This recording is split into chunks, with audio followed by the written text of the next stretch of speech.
দেখেন, আমার জীবনের অনেক কিছুই আছে যে হয়তো এই ঘটনাটার সাথে আমি জড়িতও না, আমি জানিও না।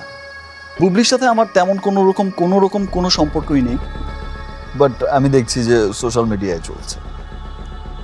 তো এমন অনেক সময় অনেক কিছুই, বড় বড় জিনিস অনেক অনেক অনেক ঘটনাই আছে যেটার সাথে আমি জানিই না।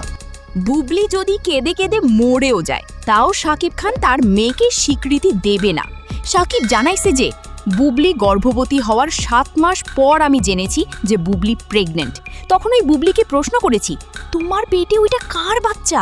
তখন বুবলি আমাকে উত্তরে বলে, বাচ্চাটা যারই হোক না কেন, তাতে তোমার সমস্যা কেন? একটা কেউ কিন্তু বলতে পারে, যতজনই আমাকে ফোন করেছে আমি বলেছি কোত্থেকে পেলেন, কে বলেছে? আমি বলেছি না আমার কোনো লোক বলেছে। তো এটা কে বলেছে ভাই? আমরা শুনেছি। তো একজনের কাছ থেকে দুজন এই বিষয়টা কিন্তু ছড়ানো হয়েছে ফেসবুক স্ট্যাটাসে, আসলে যারা অনেকেই দিয়েছে।